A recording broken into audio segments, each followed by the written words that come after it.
Buenas tardes con todos.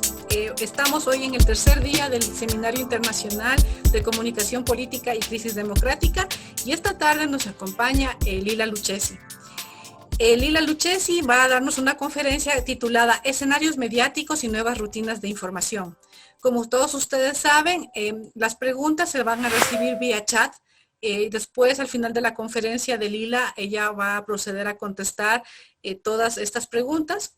También queremos recordarles que pueden visitar nuestra página web de la universidad para ver nuestra oferta académica.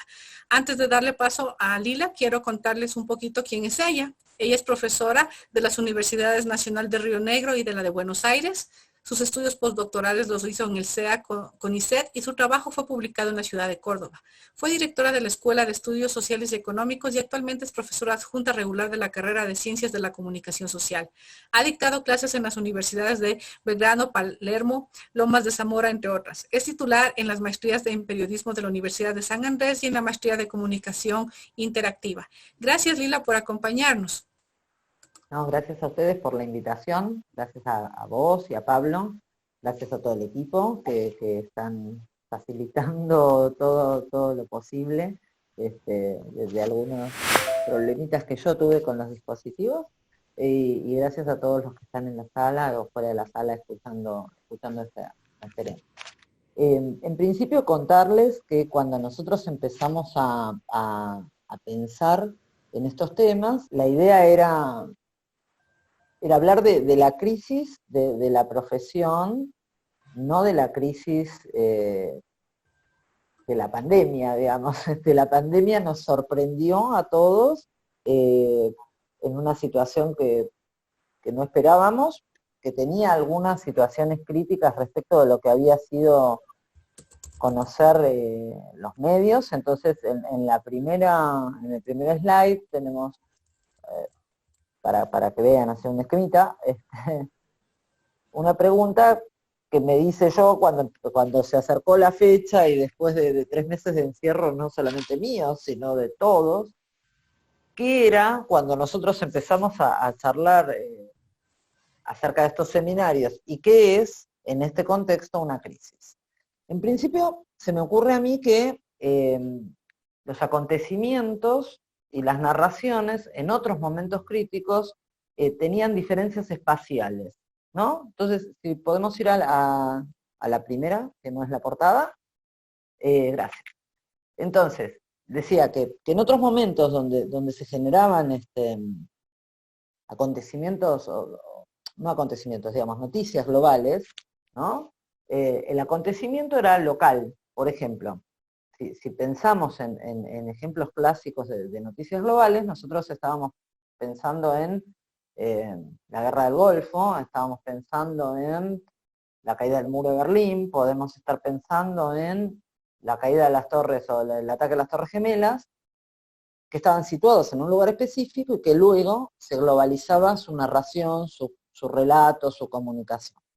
En este momento estamos en una situación donde lo que se globaliza es el acontecimiento. Esto es, el COVID nos cambia las reglas del juego porque en realidad la narración general puede tener ciertos rasgos de globalidad, pero en realidad el interés está puesto por los costados locales que tiene esa información, por la localización, bueno, cuántos se recuperaron en determinada zona, si alcanzan o no la cantidad de camas en terapia intensiva en cada distrito, si los respiradores van a ser suficientes, si en determinado país se está eligiendo quién vive y quién se muere, si se aplica el triage y entonces se va descartando cierto grado de la población, si hay que hacer o no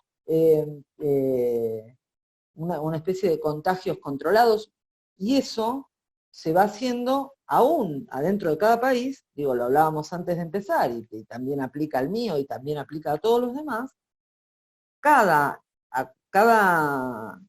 localización tiene particularidades. Entonces nosotros podemos encontrar que el acontecimiento que es global, la pandemia, ¿no?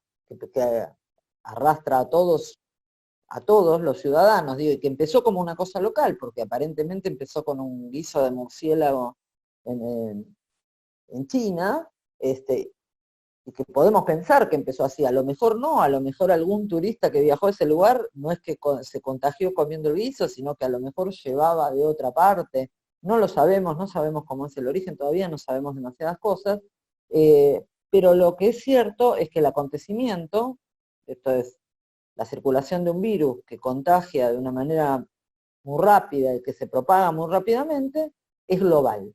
Y las narraciones se van localizando acorde con las necesidades, con la necesidad de implementar políticas, con la necesidad de ir controlando ciertas situaciones que no son solamente de políticas sanitarias, sino también económicas, y entonces se van generando determinadas tensiones que hacen que se dé un acontecimiento global, como es la enfermedad, pero también otro acontecimiento global que es subsidiario de la enfermedad, que es la crisis económica. Entonces, digo, cuando estábamos pensando en este seminario, hablábamos de una crisis periodística, crisis narrativa, y de repente la pandemia nos trajo a tener que pensar localmente soluciones para un acontecimiento que es global. Vamos a pasar a la próxima. ¿Qué nos trae la pandemia en relación con lo que veníamos pensando? Bueno, nos trae algo que ya estaba instalado, como la construcción de fake como herramienta para el juego político de cada lugar. Entonces, la fake sirve en este contexto para ir llevando agua para distintos molinos, para que los anticuarentena entonces construyan determinada información que es falsa y que además en rigor es muy difícil de chequear porque el acontecimiento es desconocido, aún para los especialistas. Eso va generando problemas de construcción informativa que terminan en lo que dio en llamarse infodemia, ¿no? Entonces, el uso político de ciertas narraciones que surgen de un acontecimiento global como si fuesen la narración local de todas las situaciones, esto es muy común en la Argentina en este momento, que quienes se oponen a la rigidez de la cuarentena planteen que la situación económica es desastrosa como si fuera distinto que en otro lugar. Esto es, si bien es cierto que la Argentina venía arrastrando una situación económica muy complicada los últimos años, en términos de lo que es la producción de la pandemia, al tener que parar el mundo durante un tiempo considerable, al no haber circulación e intercambio entre países, al no haber movilidad de personas, al caerse el turismo, etcétera, lo que termina ocurriendo es que la economía se va resintiendo en todos lados. Entonces ahí también hay otra cuestión que es global, que es el resentimiento de la economía, y que hace que ciertos sectores utilicen la información como si fuese solamente local, para ir construyendo informativamente algunos posicionamientos políticos. Podemos pasar a la próxima.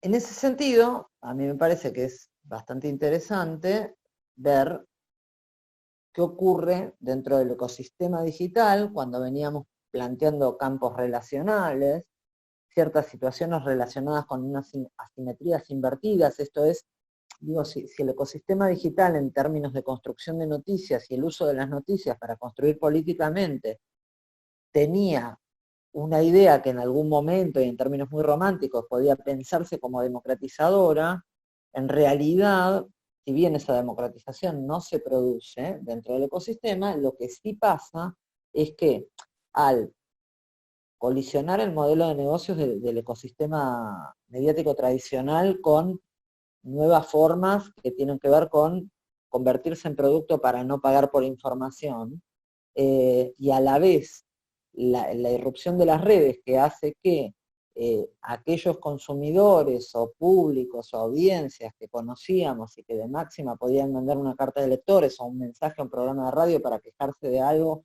o para felicitar, o para mandar un saludo, o para lo que fuera, pero que no era muy conflictivo y que además podía desestimarse sin ningún problema, ahora tienen voz propia y no requieren de la mediación, de las mediatizaciones para interactuar con otros o para insertarse dentro del sistema mediático. Hay un trabajo muy interesante que está publicado en una revista que se llama Anfibia, de Pablo Bochkowski y Eugenia Milchestein, que habla de las formas incidentales de consumir información. Esto es, en realidad, como hay un quiebre de la confianza con las instituciones, no solamente con las instituciones del Estado, sino también con el periodismo como institución y con otras, con el empresariado, con el clero, etcétera, puede analizarse que la confianza se produce por quien me comparta a mí esa información. Entonces, de repente, si un amigo me manda por WhatsApp una información de un medio que no es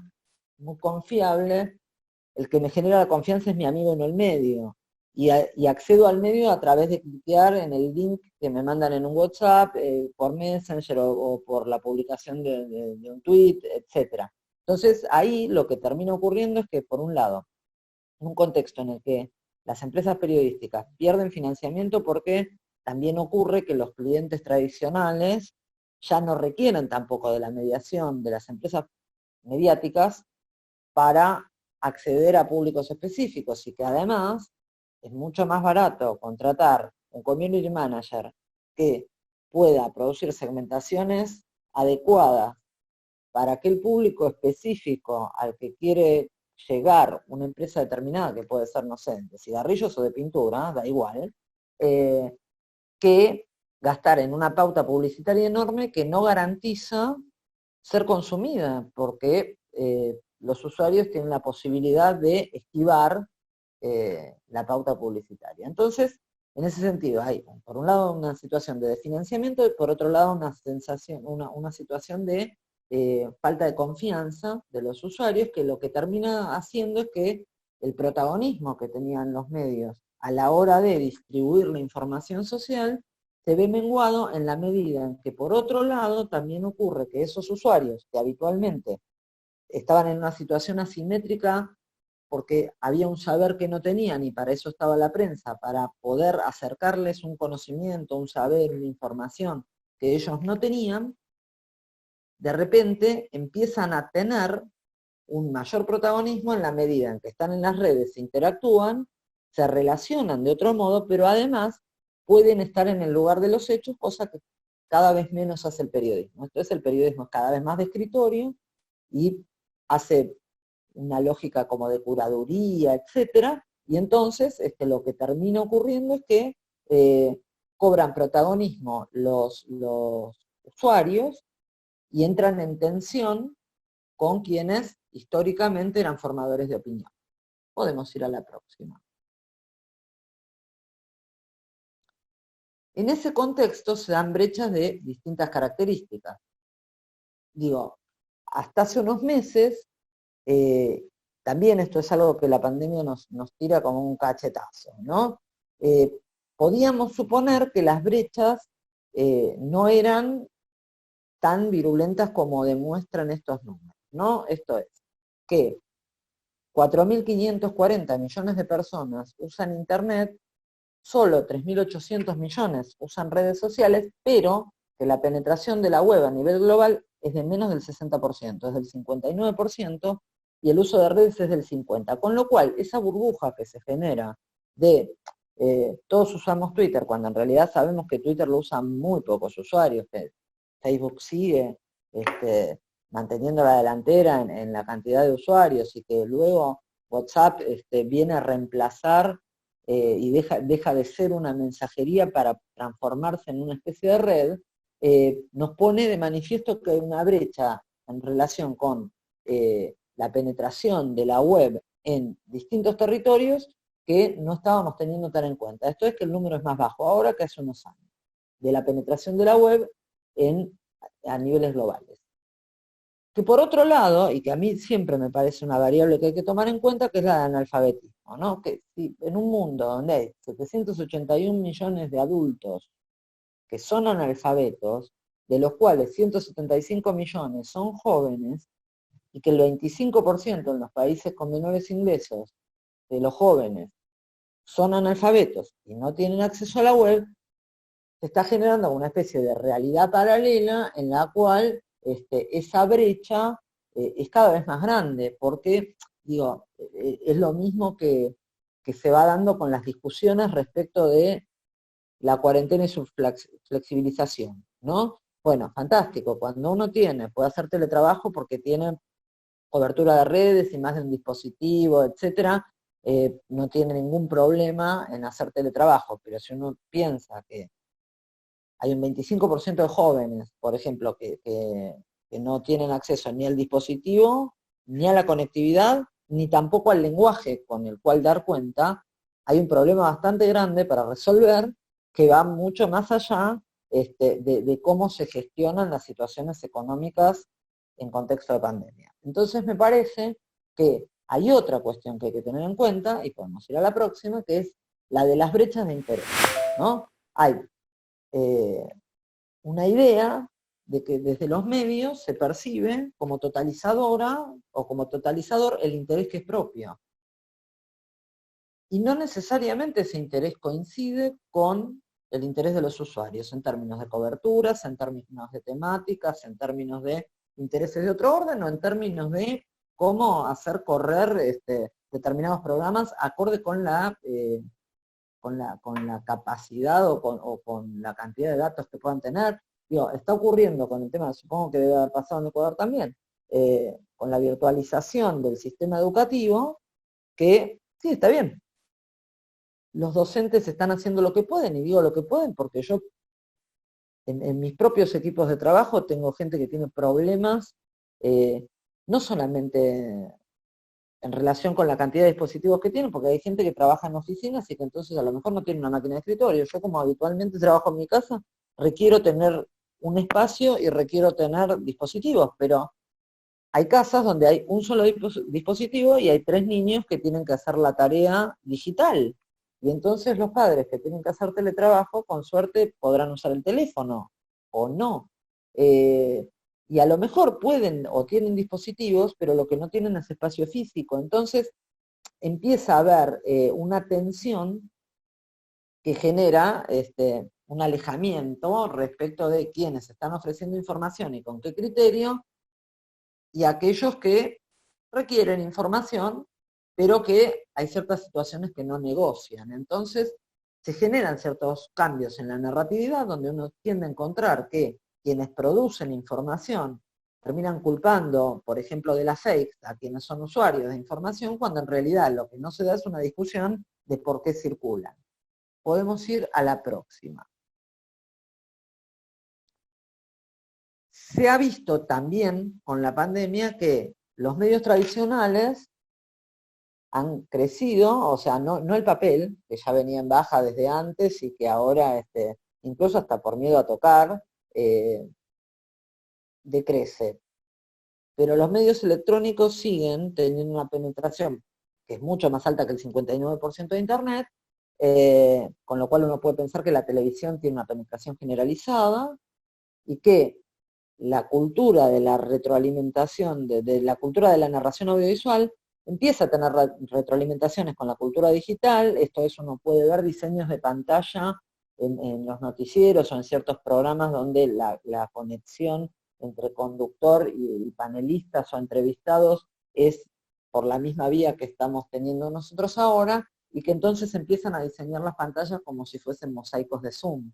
Esto es, empieza entonces la pandemia, la necesidad de trabajo remoto, la imposibilidad de acercarse a menos de 2 metros, etcétera, lo que va generando es una visión o una lógica de construcción de pantallas audiovisuales muy relacionadas a lo que es la lógica del Zoom. ¿Qué va a quedar de esto cuando podamos salir a la calle? No lo sé, pero es bastante llamativo por el momento que podamos ir gestionándolo de este modo. La información que circula por estas vías no tan tradicionales del desarrollo informativo tiende a ser bastante caótica. Esto es, todos, supongo yo, que recibimos, ya venía, era previo, digo, y esto también estaba en las tensiones previas a la pandemia, esta cuestión de a quién le creemos, esto que hablábamos hace un ratito, y a la vez cómo se van construyendo informaciones que no son necesariamente tales y que de repente a lo mejor son elementos maravillosos para la construcción de operaciones, que ahora se llaman fake news, que pueden ser de orden periodístico o político. Digo, no sé, no conozco específicamente el caso de Ecuador, pero en la Argentina es muy común la construcción de operaciones, esto es, que van desde el lawfare hasta fakes mínimas, que a lo mejor no serían tan complicadas porque es alguien que dice ser un médico de algún lugar que en realidad no es, porque en realidad no pone su matrícula y no estamos seguros, pero que dice que hay que lavarse las manos con bicarbonato. Entonces, no sé, hay gente que a lo mejor se va haciendo ampollas en el medio, o sea, van ocurriendo cosas que lo que van generando es que si todo es muy relativo, porque hay siempre una voz que puede relativizarlo y que llega vía WhatsApp y que entonces de repente en general tienden esas campañas a decir que un tío de un primo de un amigo tiene una hija que trabaja en la guardia de un hospital, y es muy complicado gestionar la información de esa manera porque hay alguien que no recibe otra. Y entonces, y podemos ir a la siguiente, más que nunca necesitamos fuentes oficiales. O sea, eso genera también una contradicción. Me parece que la pandemia lo que ha traído es como la puesta en público virtual muy bestial de las paradojas, ¿no? O sea, genera toda una serie de paradojas que arrancan con para cuidarte me alejo, o sea, no me acerco, me alejo. Si te quiero cuidar me tengo que alejar. Si te tengo que demostrar afecto no te tengo que tocar, porque si te toco corres el riesgo de que te contagie en el caso de que yo estuviera contagiado. Entonces, es paradójico. Y a la vez, contrariamente a lo que se vino trabajando en los últimos 30 años desde ciertas usinas generadoras de opinión pública, es que en realidad, más que nunca, las fuentes oficiales son centrales. Esto es, la idea de que la fuente oficial es una fuente que está atravesada por intereses, mientras que las otras, que no sabemos cuáles son, no, empieza a hacer agua porque está claro que en general todas las fuentes son interesadas, esto no es nuevo, pero que se requiere de un entrenamiento muy profesional para poder chequear la información que circula, y entonces también rompe con esa idea de los últimos años de quienes se manejaban a través de las redes sociales con que no necesito periodismo profesional porque no necesito la mediación de los periodistas, fundamentalmente porque no les creo. Claramente que hay algunos periodistas que por participar de ciertas operaciones que van desde el lawfare hasta la construcción más pequeña de fakes, han perdido muchísima credibilidad. Pero está claro que aunque no sean ellos, es indispensable que haya gestión profesional de la información en un momento donde la información es sumamente sensible. Perdón, me distraje con una pregunta de un chat. Y a la vez, podemos ir a la próxima, ver de qué manera esas operaciones, que generalmente son mediático-políticos, surgen de usinas productoras de información que en general tiende a atemorizar o generar al contrario. Bueno, nosotros estamos teniendo las últimas semanas marchas callejeras, todas con unas consignas muy abstractas, por ejemplo, en favor de la vida, en favor de la república, en favor de la democracia. Y después, detrás de eso, vienen toda una serie de consignas, porque se va mezclando, acerca de despertar, de que nos ocultan información que dice que en realidad el virus no existe, y una serie de información errónea, falsa, y que realmente lleva a que haya más contagios, a que hayan crecido los contagios, a partir del uso y la viralización que hacen los actores amateurs que operan dentro de las redes y que no lo hacen de mala voluntad, pero que creen que están generando alguna forma de información. uno de los antídotos para la infodemia, que sería uno de los problemas que genera la pandemia, pero que era previo, digamos, la cuestión de las operaciones y las fakes, etcétera, era previo, sería una profesionalización cada vez más grande del periodismo. Y si bien podemos leer en distintos medios una especie de contraataque que ya había ocurrido hace 2 o 3 años respecto de, por ejemplo, la inutilidad de las universidades y aquellas universidades que no comprendan ciertas situaciones de manera más creativa, etcétera, van a sucumbir y que están formando gente para trabajos que ya no van a existir y toda esa cuestión.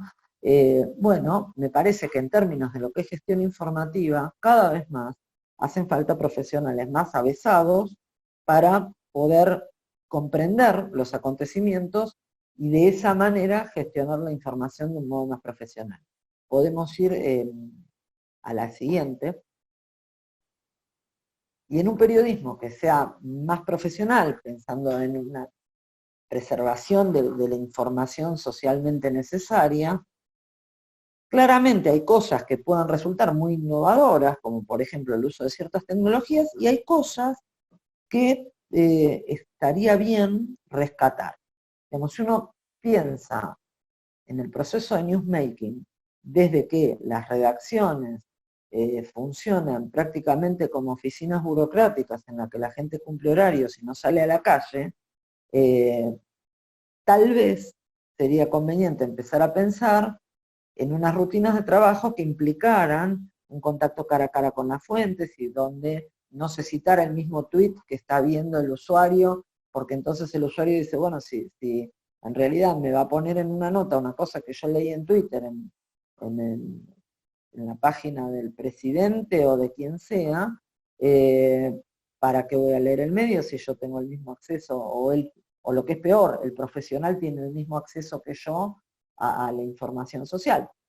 Entonces, desde ese punto de vista, me parece que es momento de empezar a tener primicias, porque digo, hubo todo un ciclo informativo muy previo a esto, digamos, los últimos 10 años, donde la primicia no tenía ningún valor porque lo importante era publicar y generar clics, y no importaba que la noticia no estuviera chequeada, que fuera falsa, que lo que fuere, porque de todos modos, de última, si uno no tenía la primicia, pero tenía lo que todos tenían, y se encontraba la información porque además se la podía gestionar bien desde el punto de vista de las normas de SEO, o se operacionalizaban variables para que Google rastreara más rápido y todo lo demás, y si había un error en esa información, se le atribuía al que la había publicado primero, con lo cual no había problema.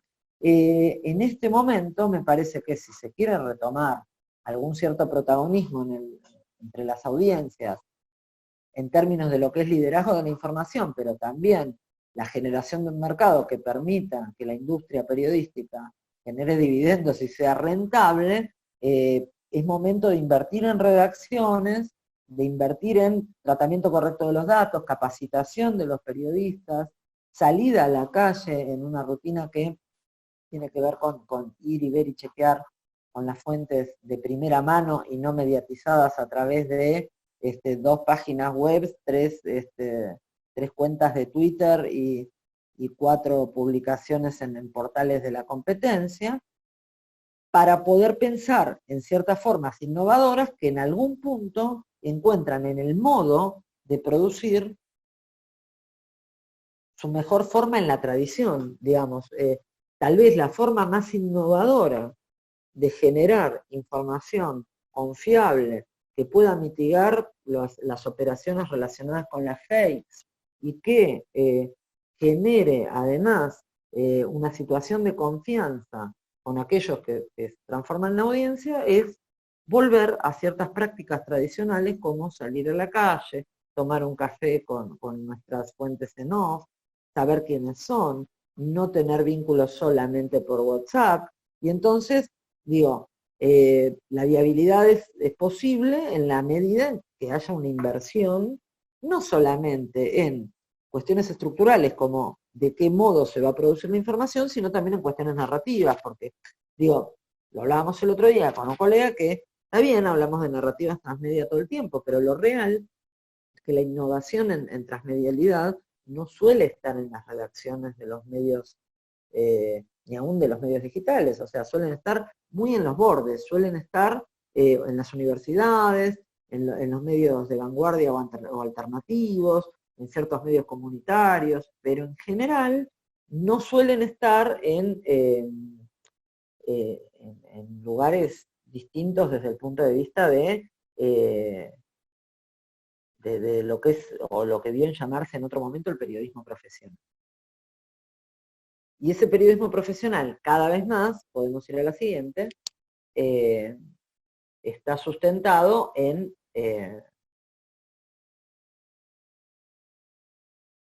una negociación de orden político con determinados sectores y que realmente, digo, si no es nuevo, porque históricamente el periodista o el periodismo como institución tuvo un rol político interesante, tuvo un rol político importante, tuvo un rol vinculado con la argumentación y con la posibilidad de persuasión.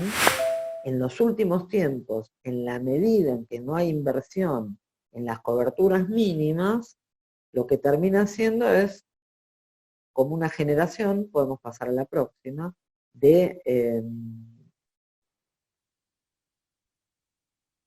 esa manera de hacer periodismo termina generando casi un solo objetivo, que es el de la persuasión. Entonces ya se corre del rol de información y no importa si es cierto, mientras sea verosímil.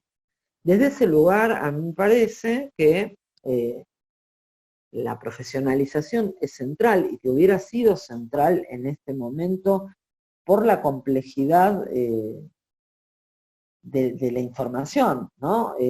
Por ejemplo, en mi país, un grupo de intelectuales y periodistas hizo una solicitada, una carta, un manifiesto, al que le llamaron infectadura. La infectadura, según este grupo, era el gobierno de los infectólogos, ¿no? Entonces, bueno, si uno piensa, ¿quién puede hablar de una pandemia? ¿Saben? Todos podemos decir cuánto nos angustia estar encerrados, que tenemos ganas de salir al sol, que nos gustaría navegar, que tenemos ganas de salir a correr, o que queremos ir a un bar, etcétera. Ahora, en términos de cómo se resuelve, y son infectólogos, son sanitaristas, son epidemiólogos, y no muchos más los que puedan decir algo en relación con este acontecimiento que es global. Y por otro lado, también queda de manifiesto en esta necesidad de cubrir con poco y invirtiendo poco, que ya no alcanza con que alguien tenga el título de médico para poder dar cuenta de la pandemia, porque la pandemia no es un dolor de oídos del que puede hablar un otorrinolaringólogo. La pandemia es mucho más compleja y además nadie, ni siquiera en términos científicos, sabe muy bien cómo se resuelve, entonces hay que ir al grado de especialización mayor.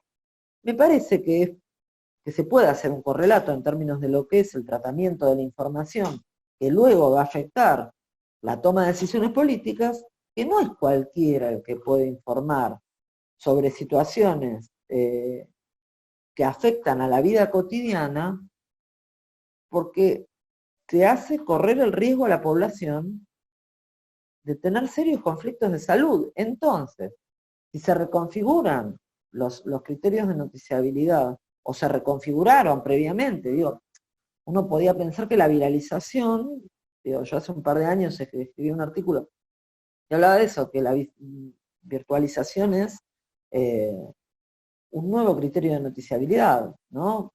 Un nuevo criterio de noticiabilidad.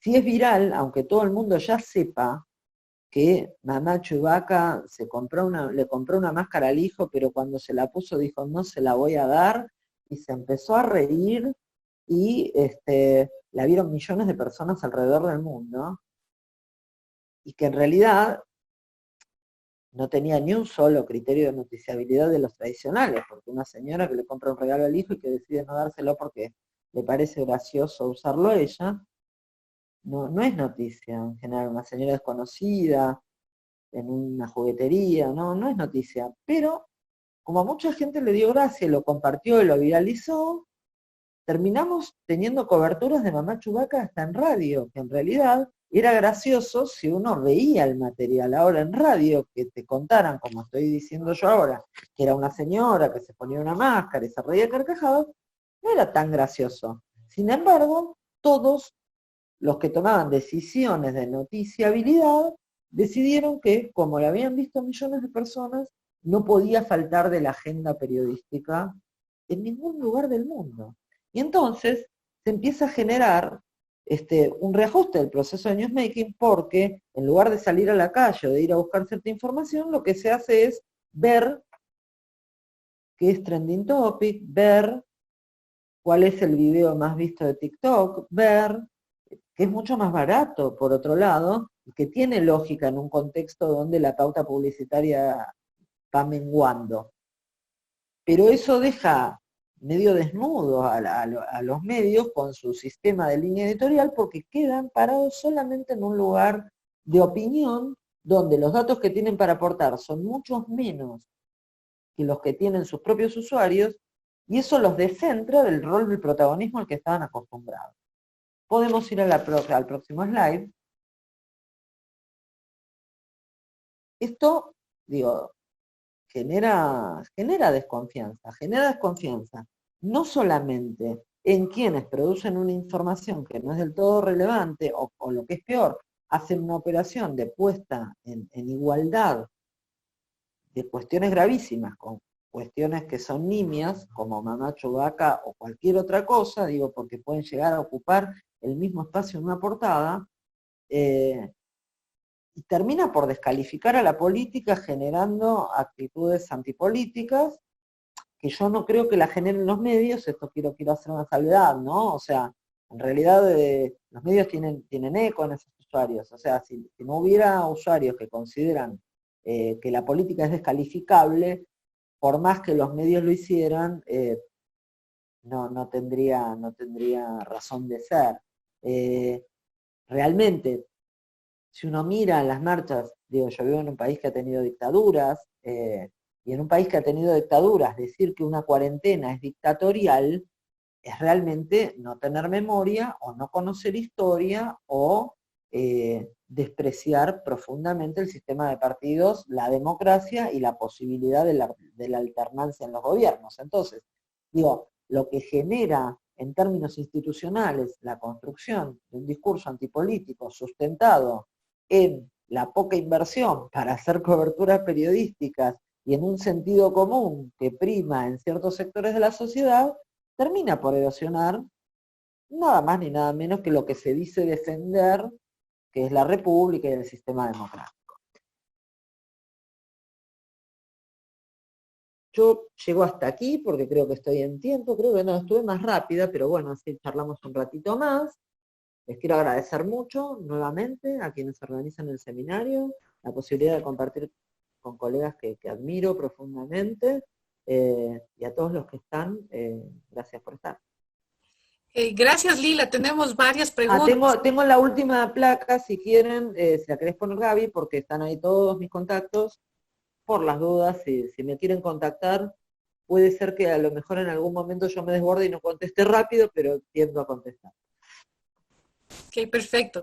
Gracias, Lila. Tenemos varias preguntas. Vamos a comenzar con una de Alfredo, que dice, ¿cómo hacer para que en el ecosistema digital no ganen terreno las fake news en escenarios como los de una campaña electoral? ¿Es posible establecer mecanismos de control y regulación?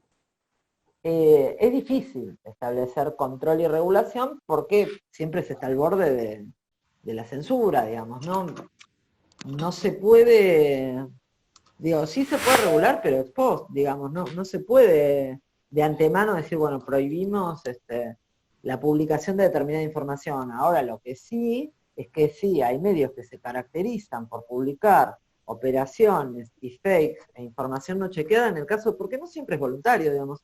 Los que trabajamos que hacemos sociología de redacciones y siempre tenemos a los periodistas como, digo, en general yo no hago ningún trabajo que sea solo de superficies redaccionales o de análisis de contenidos y nada más. A mí me parece que es central de eso que uno ve con el contenido, ir y charlar con los periodistas, porque muchas veces, porque es muy tentador además, inventar lógicas conspirativas, y a lo mejor lo que pasó fue que se le cortó la luz en el momento de hacer no sé qué, y no hay la conspiración que uno podría pensar.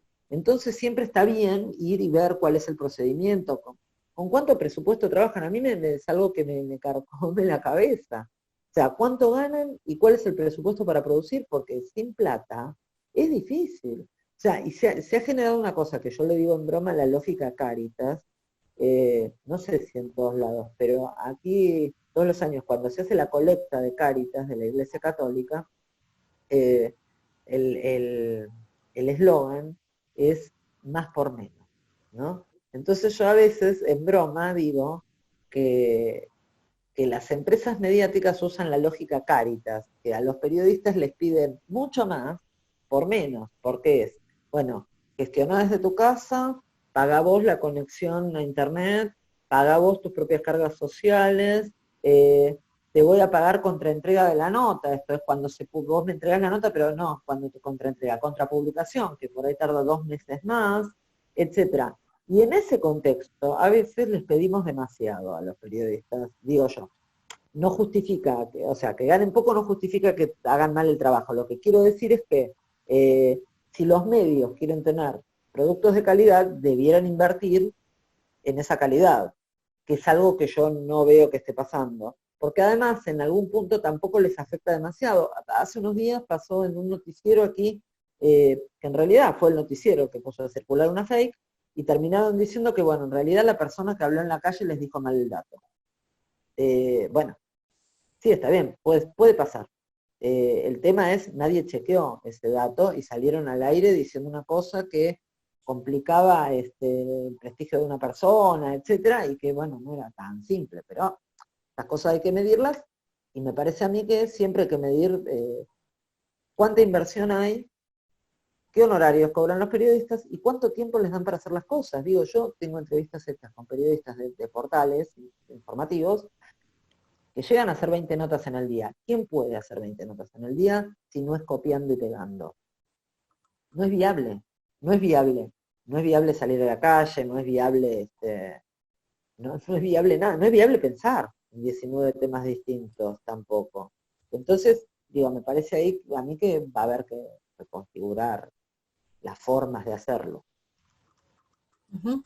Ahí después tenemos un comentario de Marcelo Gijón que te dice: Lila, pasa en Ecuador, se lee cada cosa, desde curas milagrosas hasta muertos en las vías, cifras trucadas, noticias falsas. Gaby Sierra pregunta: ¿cómo lograr concienciar a las audiencias, especialmente jóvenes, de chequear lo que reciben antes de masificar en redes como WhatsApp? A ver, yo creo que hay que dentro de lo posible, digo, son esas cosas que a uno, no sé si se dice así en todas partes, pero que hacen ruido, ¿no? Si a mí me llega un WhatsApp de un video de una señora muy simpática, o un video o un audio, ¿no? Y que dice, ay, volví del hospital, estoy devastada, pero no dice el nombre, no dice la matrícula, no dice en qué es especialista, no dice qué hospital, no dice nada, bueno, por lo menos dudo. Yo cuando hablo con jóvenes les digo eso.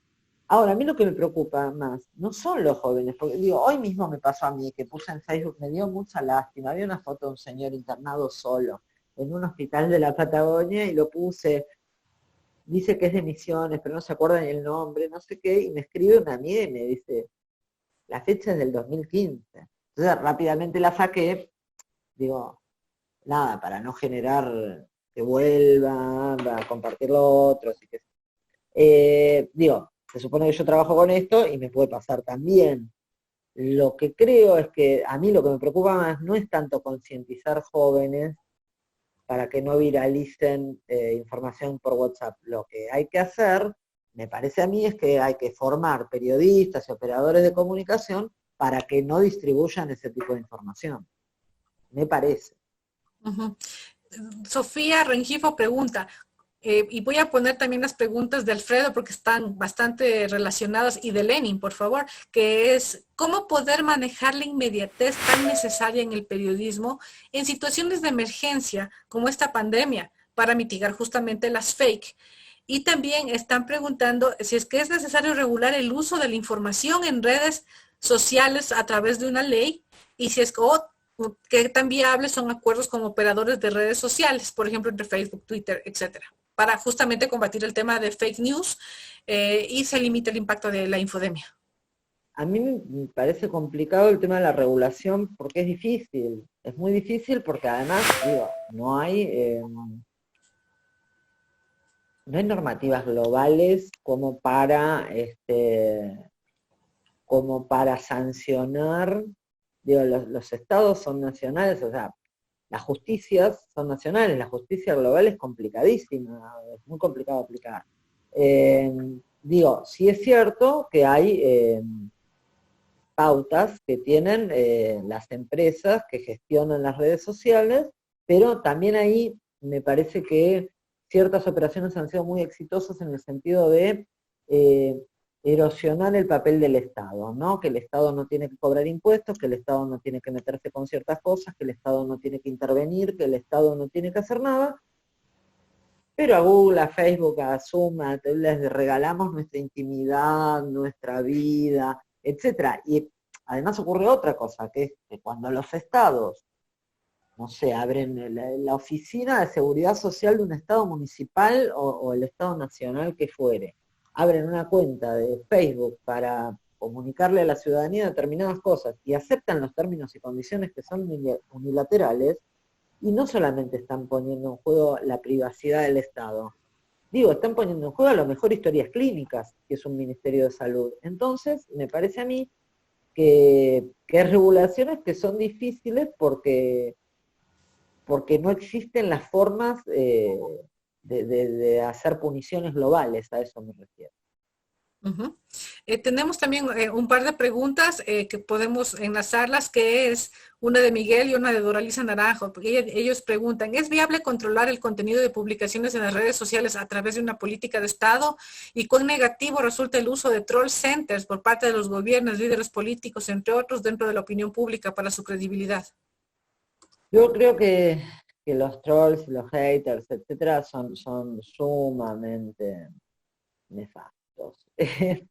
Y creo que en realidad lo que terminan haciendo es una erosión del sistema institucional. En serio, yo, bueno, además soy politóloga, entonces me preocupa el sistema democrático, el sistema institucional, y realmente me parece que a lo que lleva es a que ciertos usuarios se entretengan demonizando a otros que se agrupan según el algoritmo en otras posiciones, y al revés, y que si aplicamos lógicas como por ejemplo la de espiral del silencio, actúan como núcleos duros y van hacia el otro territorio virtual a provocar y a generar conflictos.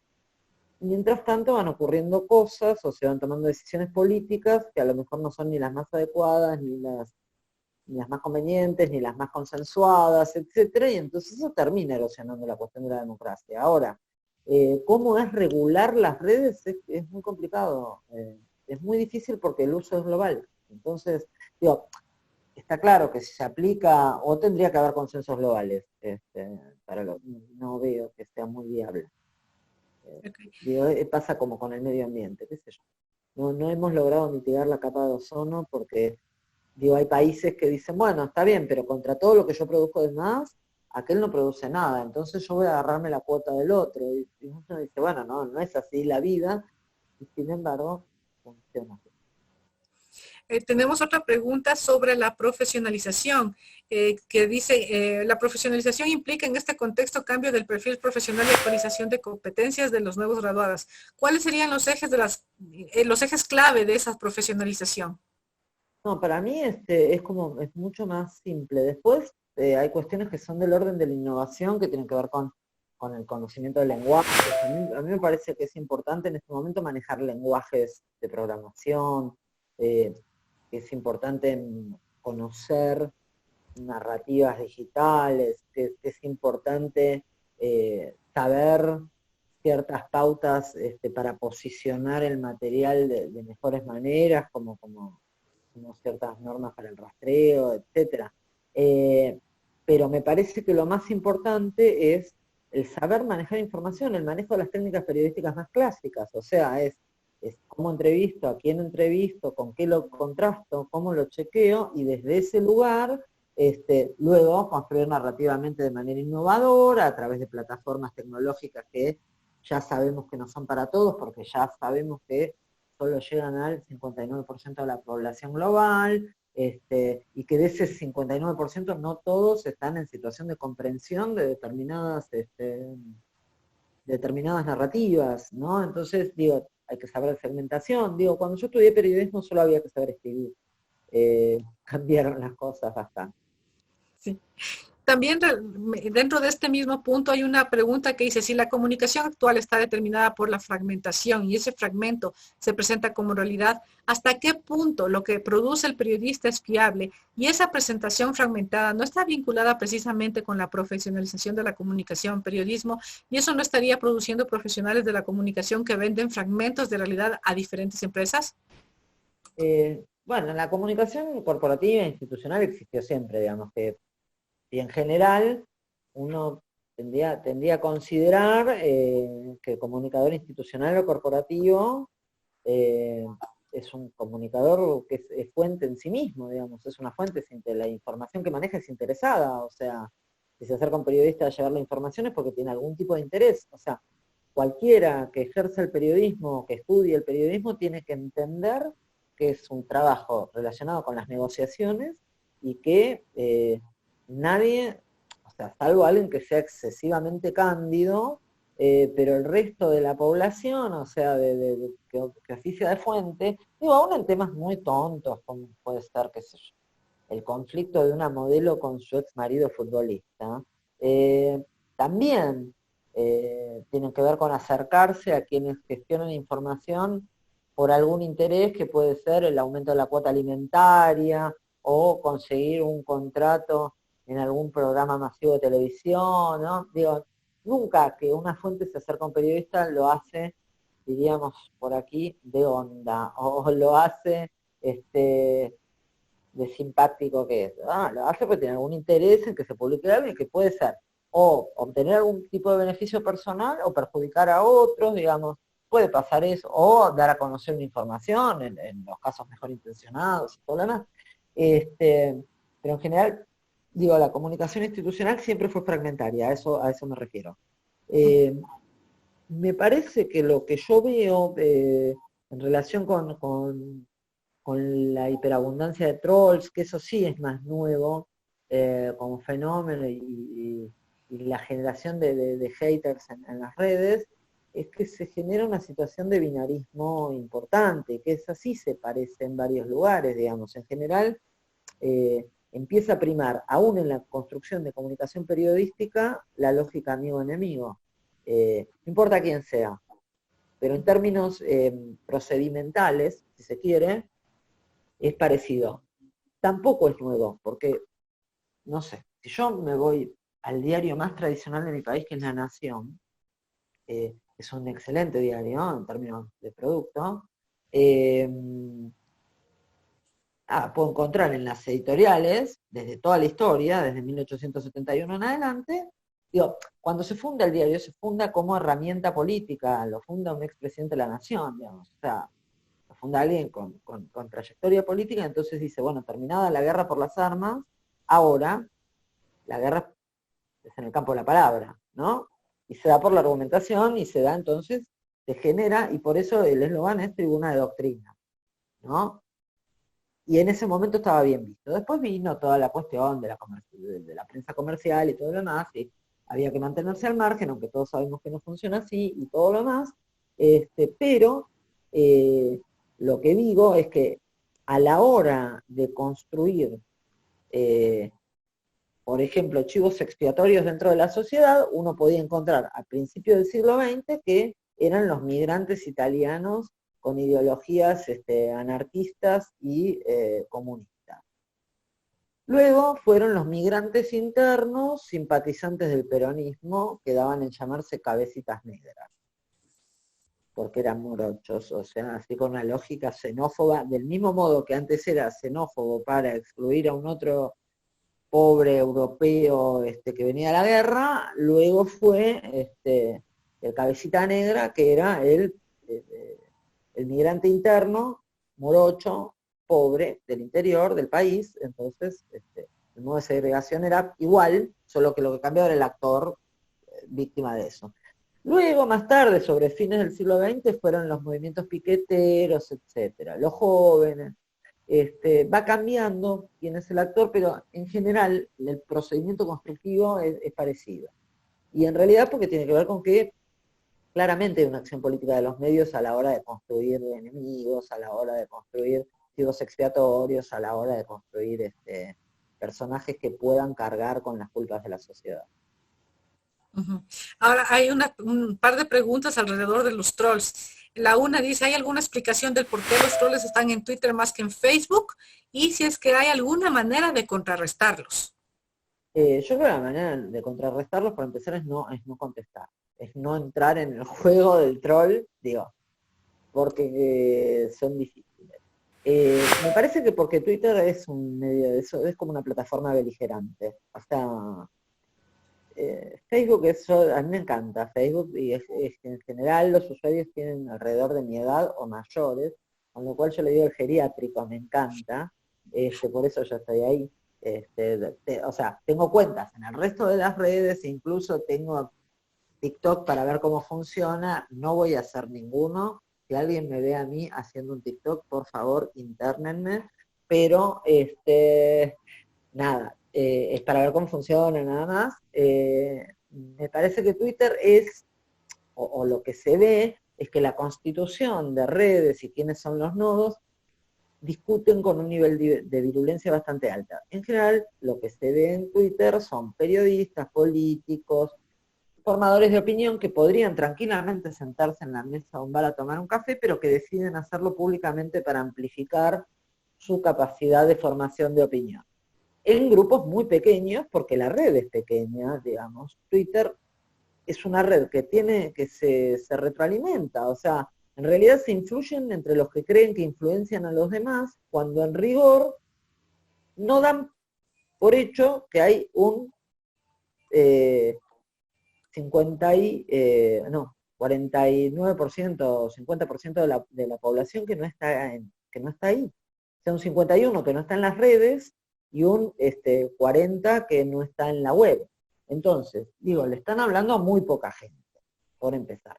Facebook le habla a más gente porque en el share de lo que son las redes sociales es el que tiene la mayor parte.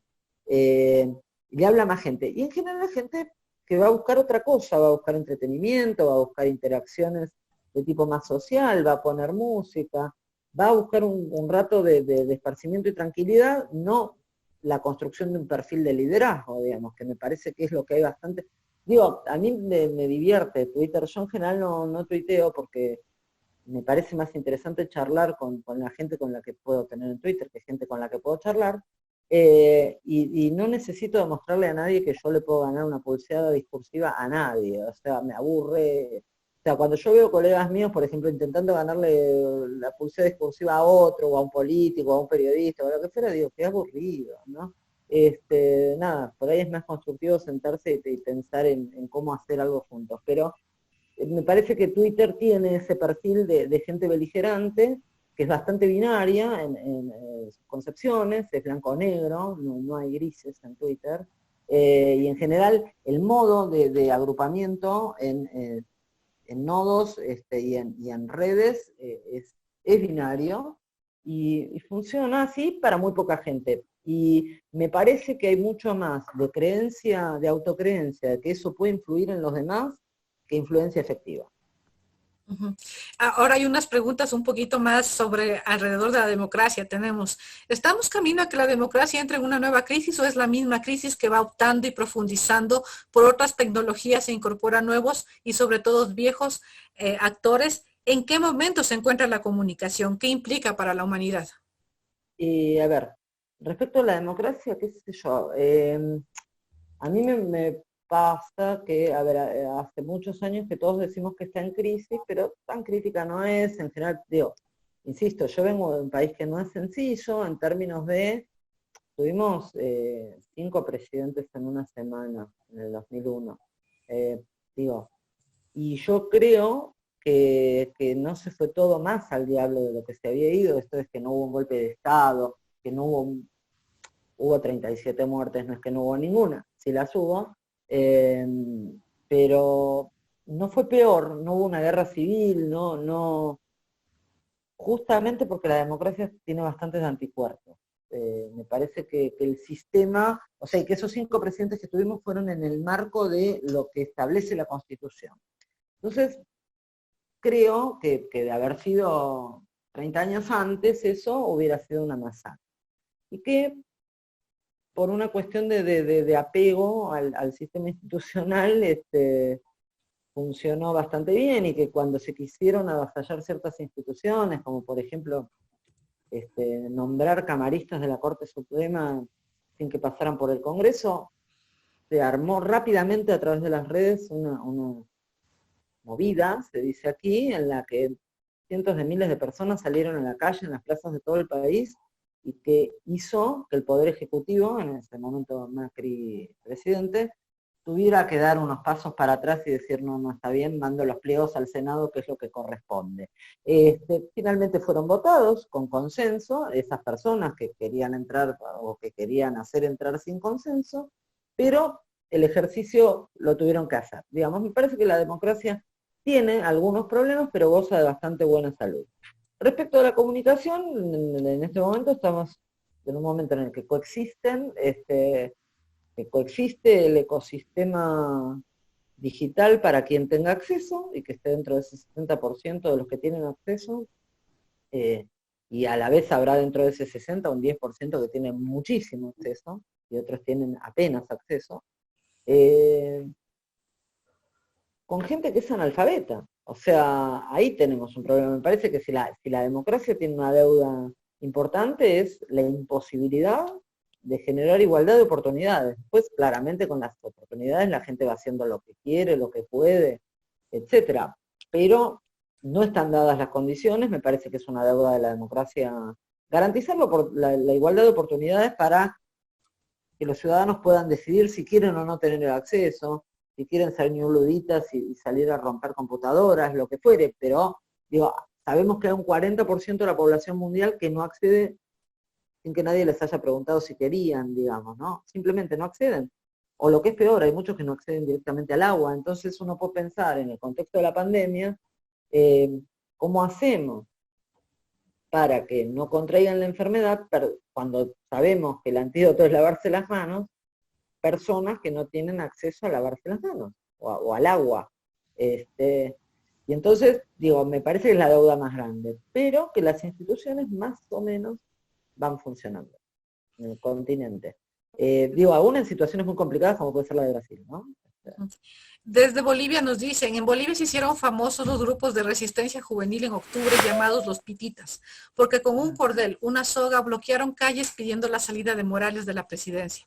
¿Cree usted que también existen estos pititas que buscan otras formas de democracias y que bloquean o piden cambiar ese sistema democrático populista? ¿Y cómo están usando las redes sin fake news y con mucha convocatoria? A ver, no me gusta a mí hablar de lo que no sé o de lo que por ahí no corresponde. Yo lo que creo es que todos los sistemas democráticos se sustentan en elecciones, y que no pasa nada si se pierde una elección. Que gana la mayoría, siempre. Y que si es como dicen los veedores de la OEA, que el fraude no se consumó, no me parece que estén pidiendo nuevas formas de democracia. Me parece que lo que pidieron fue un golpe de Estado. Técnicamente se llama así. Después podemos discutir otras cuestiones, pero si hay un candidato que le gana a los demás, y hay veedores internacionales que hablan de que la elección no fue fraudulenta, yo tengo dudas respecto de cuán democráticos son los sectores que... no me parece a mí que sea la manera de que los gobiernos empiecen o terminen, digamos. O sea, para eso hay elecciones en los sistemas democráticos en todo el mundo, digamos. A veces nos gusta más lo que ganan, a veces no nos gusta nada lo que ganan, y si no nos gustan nada los que ganan, no pasa nada, tenemos posibilidad de votar la próxima vez. Funciona así. Ujú. Hay un par de preguntas más sobre los trolls. Dice, cuando el Troll Center sí da una denuncia seria, ¿cómo se actuaría en ese caso? Y en algún lugar del país o en otro país se ha descubierto a quién o quiénes manipulan los trolls. A ver, sí hay informes de Cambridge Analytics, hay informes de Panama Papers, hay informes donde están claras ciertas operatorias y hay nombres y apellidos, y está claro cómo se filtró cierta información de Facebook, que por ejemplo nosotros entregamos la información, no sabemos qué van a hacer con ello, después vimos en Cambridge Analytics que no sabíamos a quién se la vendieron, pero se vendieron en función de armar estrategias electorales, yo soy de las politólogas que cree que no vale todo para ganar elecciones, no me parece que sea la manera, creo que se juega con reglas, o sea, no puede ser que alguien tenga una raqueta en la mano y haya una red cruzando la cancha y venga alguien y tire una guinda, porque no se cambian las reglas cuando empezó el juego. Me parece a mí, podemos estar en desacuerdo, pero lo que digo es que me parece que el ejército de trolls es jugar sucio, en términos de democracia, o sea, no, me parece que persuadir tiene límites éticos, digamos, y los límites éticos el que no los tenga no es punible, porque nada, no va a ir detenido, salvo que cometa algún delito de otro orden, pero no es menor la cuestión ética en la construcción de la información, en la construcción de la ciudadanía y en la construcción de la política, ¿no? Uh-huh. Ya faltan 3 preguntas, por favor, Lila. Todo lo que se viraliza es una forma de noticiabilidad y que podríamos atarle con la siguiente. ¿Por qué los políticos y el gobierno en general creen que difundir por Twitter una decisión puede tener más repercusión que los medios masivos? Incluso los medios tradicionales usan Twitter como fuente confiable. A mí me parece que, a ver, que varias cosas. La primera, no me acuerdo, es lo de lo viral. Y todo lo que se viraliza es una forma de noticiabilidad. A ver, no lo sé. Yo creo que no, pero me parece que las empresas mediáticas sí toman la viralización como criterio de noticiabilidad. Después, a mí me parece que no es noticiable, lo discutíamos con Renira Rampazo hace no mucho tiempo, pero ella me decía, bueno, en realidad no es viral, ¿no? Tomaba el concepto del spreadable media de Jenkins, entonces decía, no es viral porque en realidad hay una voluntad de publicar eso y pasárselo a otros y compartirlo con otros y hacer que circule. En cambio el virus se expande solo, te entra en el disco rígido, te arruina la computadora o te enferma y te manda a terapia intensiva con fiebre y todo. No es que se expanda la información sola, sino que hay una voluntad de los usuarios de ponerla a circular. Sí me parece que a partir de esa voluntad de los usuarios de compartir y de poner a circular, los medios toman la decisión de decir, bueno, si son muchos los que toman esa decisión, entonces es noticiable. Y respecto del uso que hacen los políticos, es muy parecido al que hacen los medios con sus redes sociales. Yo estuve siguiendo unas cuentas de políticos de acá de mi país, en campaña y de medios, y la verdad es que en ambos casos se usa de una manera muy tradicional, Twitter sobre todo, como si fueran lo que en otra época se llamaban las propaladoras de radio, que iban con un megáfono a los gritos diciendo vote a fulanito. Bueno, esto funciona parecido, digamos, dicen lo que tienen para decir y no escuchan a nadie. A nadie. Y si alguien los interpela de alguna manera, y no estoy diciendo trolls, si hay algún ciudadano que dice, ¿qué piensa hacer con tal cosa? No le contestan. Y en el caso de los medios, si hay algún ciudadano que detecta un error y le dice, bueno, acá en realidad el dato es otro, porque el choque que usted dice no fue en este barrio, fue en el barrio de al lado, que son los errores que en general marca la audiencia respecto de las notas periodísticas, a lo mejor se corrige el error, pero ni siquiera se agradece el dato. O sea, no hay interacción vertical, esto es, no hay interacción ni del político a sus votantes, ni del medio a sus audiencias.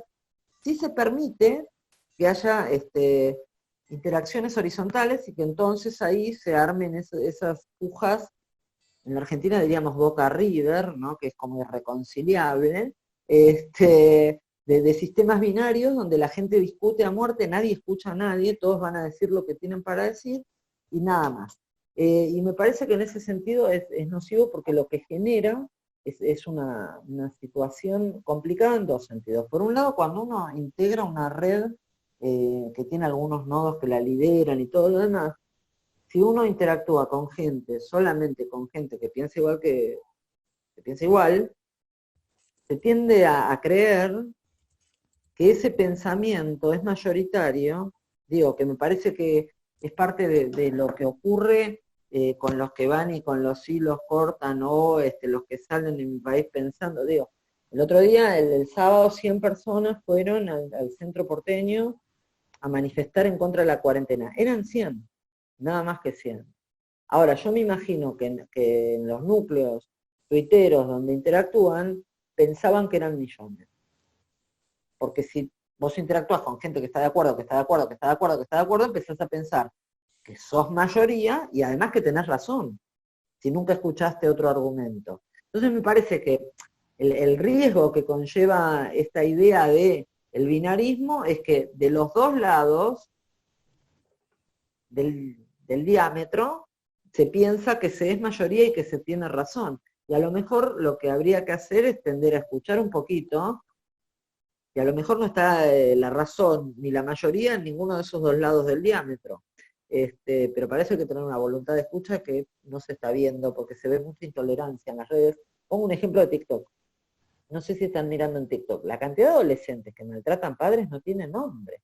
O sea, yo otro día vi un jovencito que iba haciendo un doblaje mientras le tiraba una feta de jamón en la cara al padre, supongo, y no era gracioso, estaba agrediendo al padre, digamos, ¿no? Porque sí, porque estaba aburrido en la cuarentena. O toda la saga de Esperancita. No sé si todos vieron Esperancita en TikTok. Me imagino que la vieron, ¿no? Qué linda te ves cuando agarres Esperancita.